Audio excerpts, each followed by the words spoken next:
this evening, so I'm going to introduce her and get out of the way. Tracey D. Armstrong, entrepreneur, educator, and motivator, has a passion to positively impact the lives of others. Her goal is to transform lives by transforming minds. Her powerful podcast, What's Your Mess, encourages listeners to overcome their situations in life. Her book, The Power of the P, outlines the principal P's to help you live a more productive, prosperous, and purposeful life. And her ebook, Connecting Hearts, is a guide to a better communication with the ones you love. Please let's welcome Ms. Tracey Armstrong. The journey to self-discovery. Control your emotions and control your life. Have you ever lost control of your emotions? Have you ever lost control and it changed your life? Have you ever lost control and looked back and you had to later see what you could have done differently in that situation so that you did not lose control and you did not lose a part of your life? Well, on this journey that we call life, we will sometimes have ups and downs. We'll have twists and turns. And when I think about a journey, I think about trying to get from one place to another.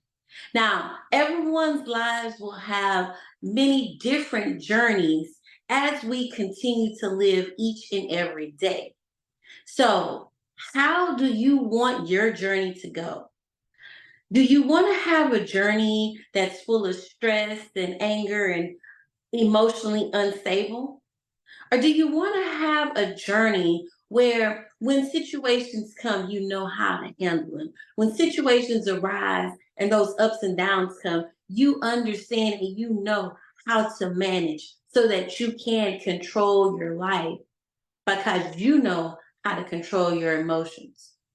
So, some of you are further along in your journeys. Some of you might just be starting your journeys. And then some of you may be journeying down the wrong path. So tonight I want you to, so picture this. Y'all journeying with me, right? Get your imaginations ready. You are at the Atlanta airport waiting to board your flight that is already 1 hour delayed. Okay. And if you don't know, Atlanta, the Hartsfield-Jackson Atlanta Airport, it is the #1 busiest airport in America in 2022. That's what research says. So you're at the busiest airport, the plane is delayed, and the plane finally gets there. Now, you ready. You got your boarding pass in your hand, and you're zone 2. So, you actually get on a little bit earlier than everyone. So you walk up to the lady, you hand her your boarding pass, she scans your pass. You begin to walk down the jetway, you getting on the plane, right? Next thing you know, you hear someone saying, ma'am, they're not talking to you, so you just keep on walking because you're good. You have all your stuff taken care of. And so someone comes up and runs up behind you and it's like, ma'am, I'm talking to you. And they tell you to come back. Okay. Now you're confused and you're surprised because you're like, okay, what do they want with me? They want you to come back and they want you to measure your backpack in the personal items bin to make sure that it fits and it's the right size. Now, mind you, it's the same backpack you used to go to Atlanta. So it's the same backpack you're taking back. As you're walking back through the jetway, you have the other passengers. Now they're gawking and they're looking and they're staring at you because now they done made a big scene. And you try to put the bag in the bin and they say you can't push it in. It has to automatically, just slide in. Of course, it doesn't fit. They say, now you got to go see the counter agent. You ask, okay, what do I need to do? They say, you must pay $99 to board this plane because your backpack is too big. How do you feel now?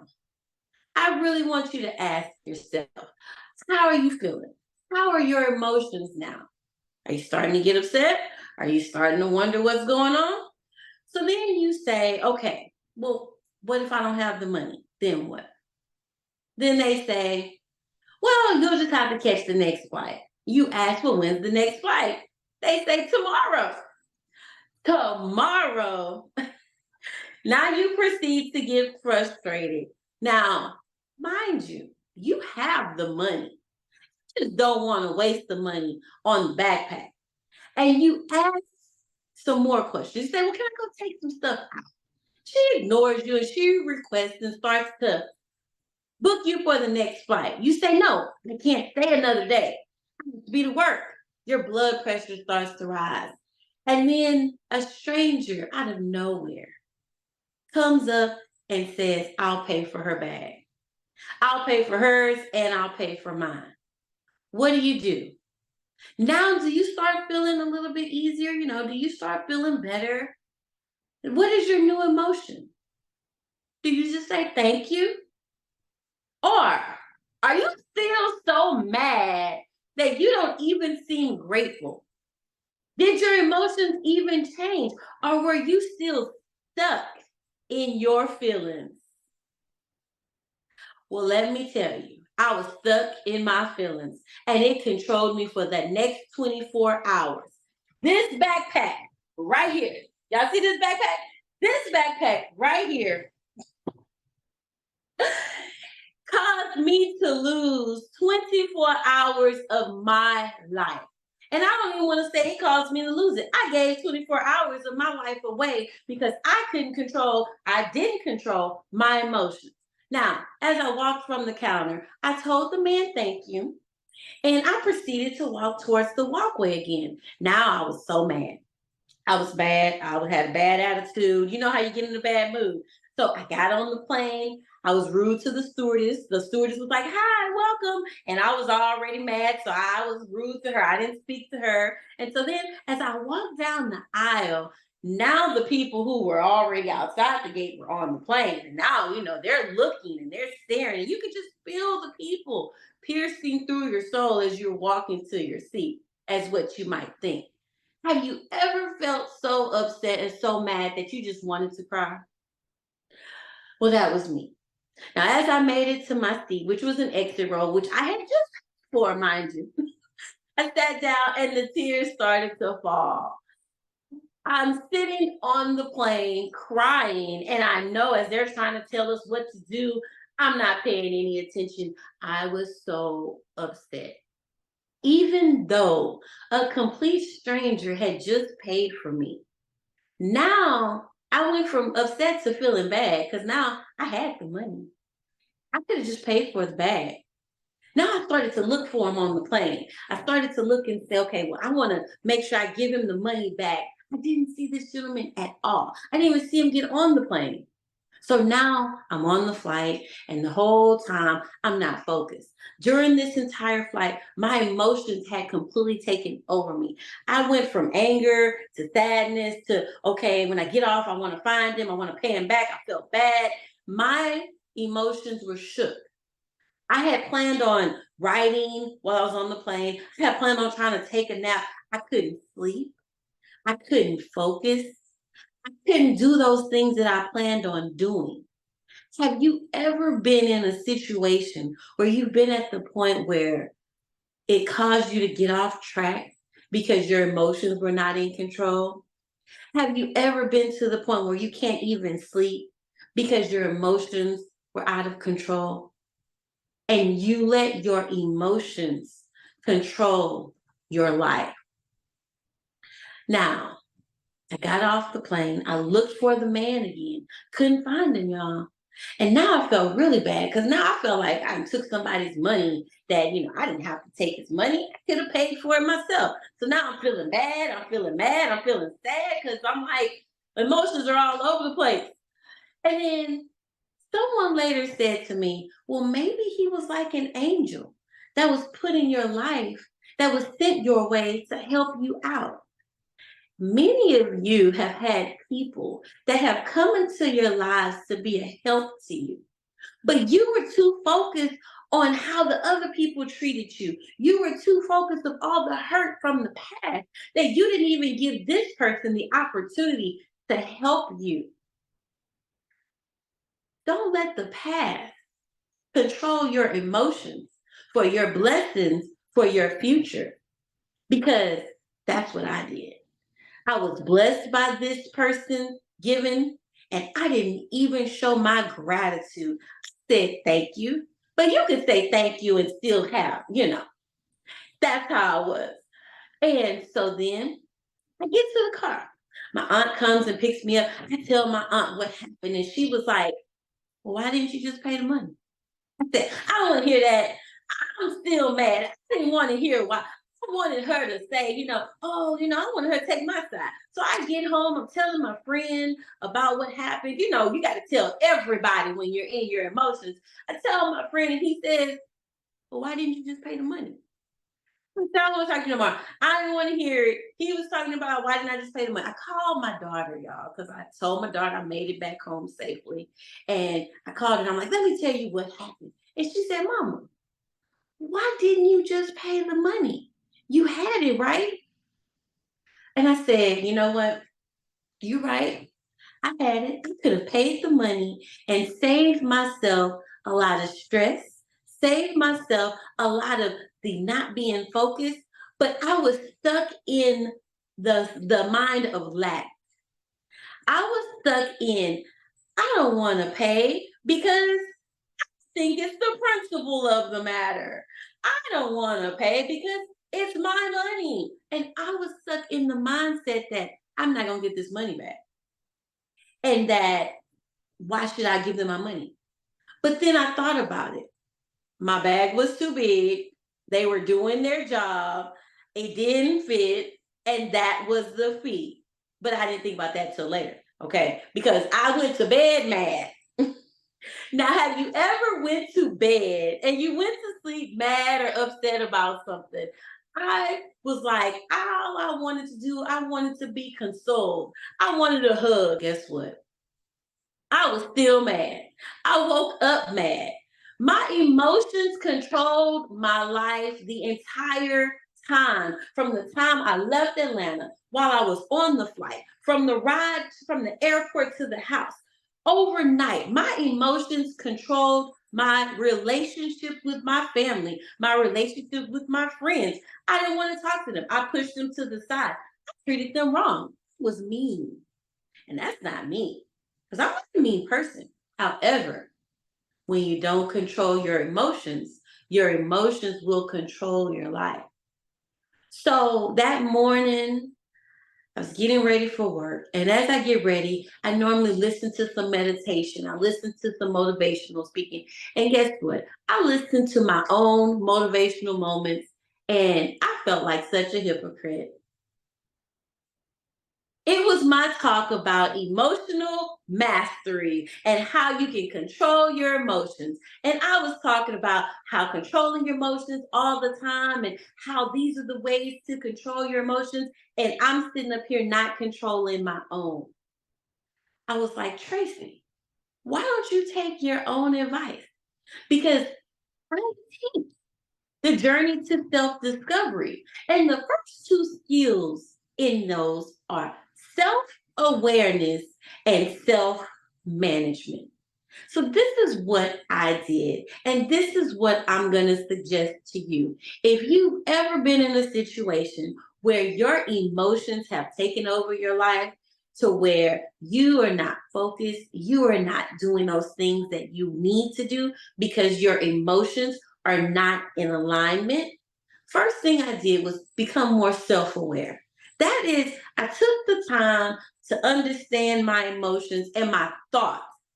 And I self reflected on what I was doing and why was I doing it. I started asking myself, why am I so mad? What? And I said, why was you yesterday, Tracy? What were the thoughts that you were thinking that created those emotions? And when I started to think about it, I started to think it was the thoughts that, oh, I felt like I was being judged. I felt like people were looking at me and people were judging me because it seemed like I didn't have the money. I felt like they embarrassed me. They called me from down the jetway all the way back. It was an embarrassment. Those were the thoughts. But guess what? those thoughts created the emotions of anger.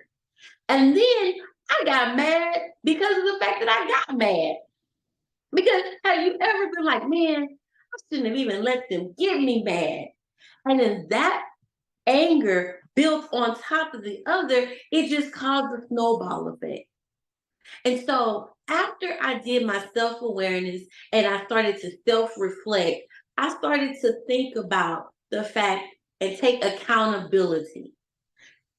That's one thing that a lot of us, we don't do regularly. Not all of us, but some. Actually taking accountability for our own actions, which caused the situation to occur in the first place. Because now that I look back, if I would have properly packed and not tried to take every single piece of luggage and an item in this backpack, it might have would have fit. And then I had to self-reflect and realize they were doing their jobs. The gate agent was doing her job. The ticket taker was doing her job. The person at the counter was doing their job.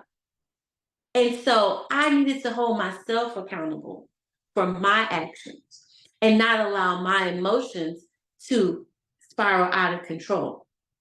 And then the next thing, I had to recognize that those thoughts were not helping me to calm down and make the decision to release the emotion. So, first, recognize when the emotion is not being productive. That emotion was not getting me anywhere. That emotion was actually pushing me backwards because I wasn't getting work done. I wasn't focused. I wasn't getting good sleep because of the fact that I was in my emotions. Then the second thing I had to do was decide to release the emotion. And that's where lots of us get stuck. We don't want to release the emotion. We hold on to it. We hold on to the anger. We hold on to the thought about what happened. Release it. It happened. Happened with an ED. That means past tense. It happened. It's over. And I had to release it and say, Tracey, there's nothing you can do about it now. It already happened. Let it go. And when I decided to let it go, then the anger started to come off. And then I could start to replace it with different thoughts. I started to change my perspective. I started to understand I could have handled it differently and got a different result. I started to realize that the situation was one way only because that's how I was looking at it. So I had to replace those thoughts with the thoughts of, Tracy, where are you in your gratitude? You should be grateful first that somebody stepped up to pay. Then you should be grateful that you actually had the money to do it. And then you need to change your thoughts, Tracy. And I'm talking to myself. And if you don't talk to yourself, you should talk to yourself. It actually does help. And then I had to replace those thoughts with, who am I to be mad at? No one. And then reset. Realize that it's over. When you reset and you I went back and I apologized to my friend. I was like, you know what? I apologize for jumping down your throat. I apologize for not being the nice person. And but my friend told me this. This is one thing that he said. He said, you know, let me tell you, you've gotten a lot better. Because in the past, you would have held on to this for more than 24 hours. This would have went on for at least 2 to 3 days. He said, so you need to let yourself, he said, give yourself some compassion because you actually let it go faster than what you would have. I said, but I don't want to have, I don't want to, I want to be able to control it all the time. And so then he said, realign, get back on track. Get back on track to what you're supposed to be doing. Get back on track to how you want to live your life.